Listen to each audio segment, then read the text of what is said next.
Assalamualaikum warahmatullahi wabarakatuh, adik-adik dan semua penonton podcast. Kita sedih dengan apa yang orang ada, kita tak ada. Orang lain ada. Orang ada kereta besar, kita tak ada kereta besar, kita kecil je. Orang ada rumah besar, kita tak ada rumah, duduk menyewa je. Orang dapat result bagus, kita dah berusaha result kita tak bagus.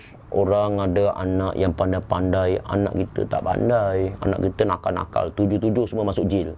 Contoh. Orang ada girlfriend cantik, alamak girlfriend orang cantik, dia si boyfriend tu aduh, macam tongkang pecah tapi girlfriend cantik.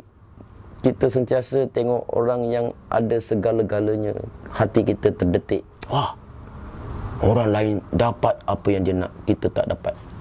Selalu tak kita berperasaan seperti itu? Ada kan? Kita rasa macam kita tak dapat apa yang kita nak, orang lain dapat apa yang mereka nak.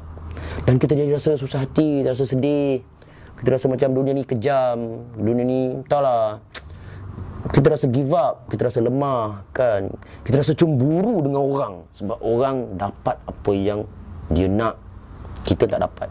Sebenarnya apabila Abang Raja mendekati orang-orang yang berperasaan seperti ini, satu je, sebenarnya mereka dah dapat sebenarnya apa yang mereka nak, tapi mereka tak tahu dan mereka tak bersyukur. Mereka tak perasan bahawasanya apa yang mereka dapat itu adalah yang terbaik untuk mereka.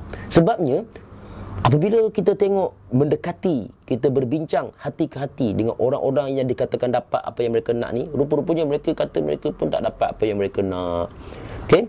Kita tengok si A dapat isteri yang cantik, solehah, baik. Bila kita mendekati dia, kita tahu, ya Allah, rupa-rupanya tak boleh pregnant. Okay? Dapat 3 je anak. Lepas tu semua 3 tu operation. Jadi doktor kata dah tak boleh mengandung. 3 je anak. Nak sangat anak, sedih.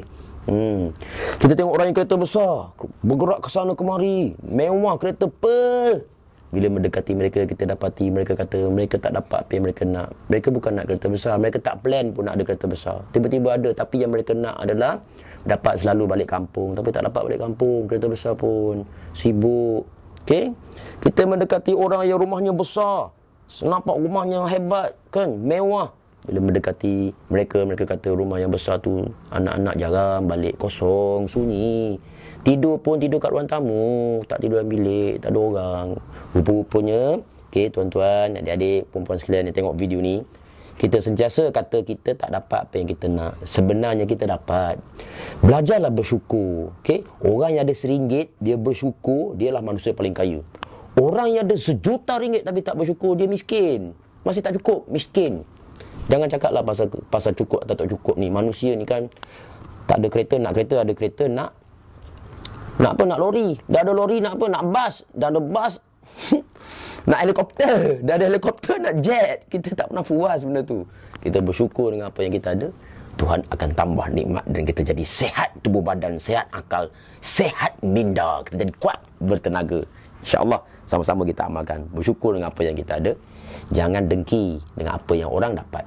InsyaAllah dunia akan jadi aman. Kita akan hidup gembira. Bye-bye. Selamat beramal. Assalamualaikum.